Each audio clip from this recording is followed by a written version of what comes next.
Hey everyone, Angel from Resolve here, and I'm going to walk you through our brand new web dashboard. The Resolve team has been working really hard on this. It's not only a facelift, it's also a massive performance and speed improvement, and will allow us to build new things even faster. And on top of that, we've also added a lot of quality of life improvements to make some of the little workflows even smoother and better for you and your project teams. So let's dive into it. When you open your web dashboard, you'll notice that it obviously looks different. Let's start with the left side of the screen. There's a sidebar now, and at the top you will have a drop down that lets you see all the teams that you are part of. Some of our enterprise customers have company accounts as well, which group all their projects underneath them. And now it's really easy to visualize which of your project workspaces are part of a company and which ones may just be one-offs. If you don't see any companies in your dropdown, that's because your organization doesn't have any. I'm going to use our demo project here, but you'll also notice that there's a search. So for companies with a lot of Resolve projects, now you can just type in and narrow down which project you want to open. The first button here is the Models button, which opens this Models dashboard, similar to what you see today, but with a lot of improvements, which I'll get to shortly. Then underneath that is a Team button. This is where you can manage all the collaborators in your workspace. I'll show you that shortly. Then the Pair Headset button to pair your MetaQuest to Resolve, and the integrations page. And for new users, there's also a slick new onboarding checklist. And at the bottom, there's the support button, which takes you to our knowledge base so you can learn all the tips and tricks for getting the most out of Resolve.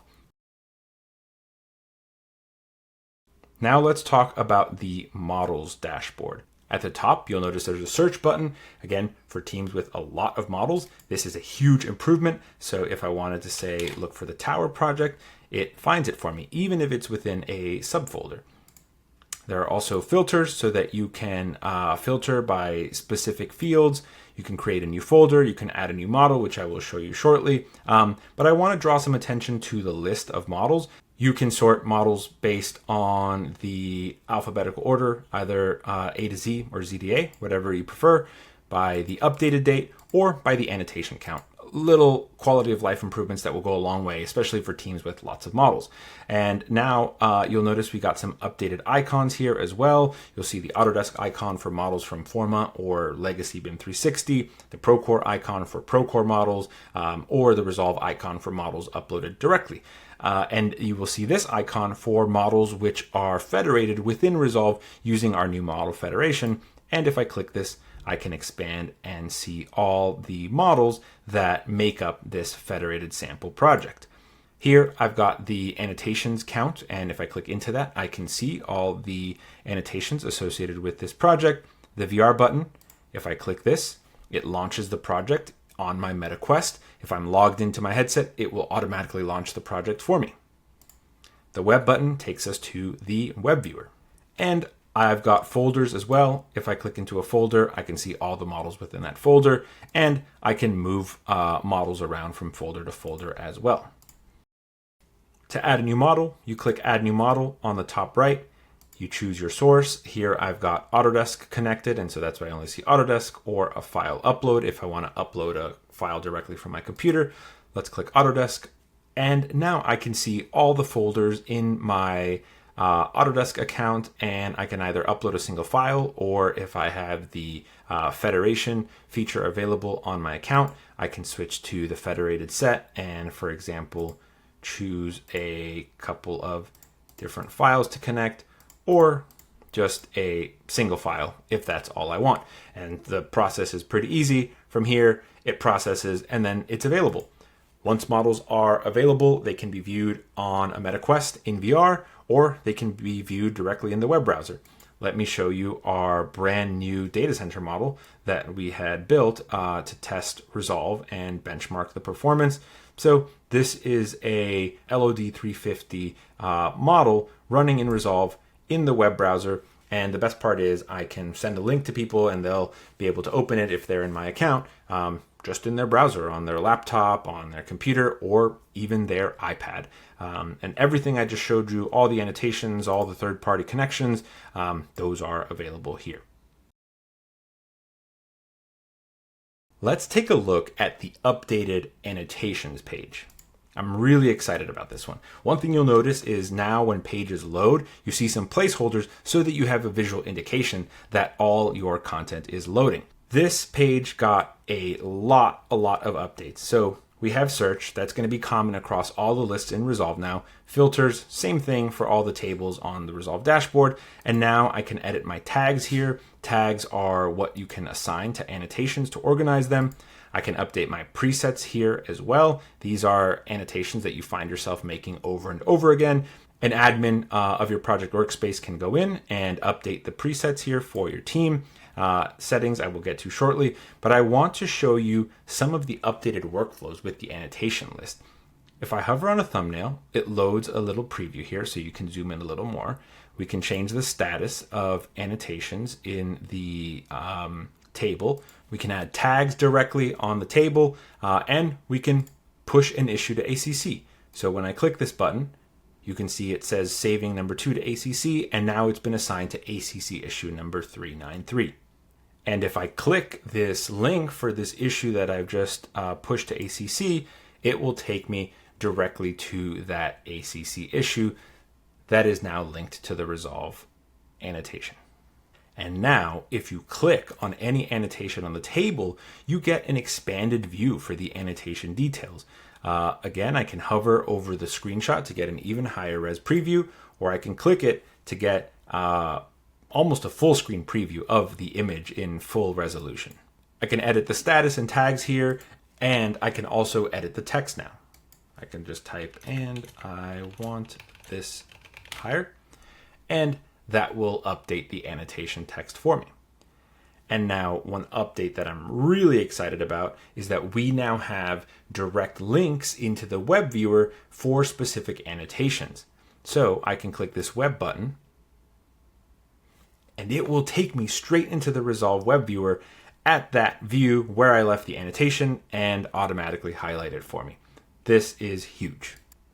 The last thing I will show you here is the exports. For those who are not using Autodesk Forma or Procore or Revizto to manage your issues, you can still export as a PDF, a CSV. You can bring a XML to create viewpoints in Navisworks automatically, or a BCF for tools of your choice like Newforma Connect. That is all still there. Let's talk about the settings page. The project settings page, which I can access either from the home table or from that button I just clicked there, allows me to configure my integrations and settings for this project. So in this case, I've got the Autodesk Construction Cloud integration on.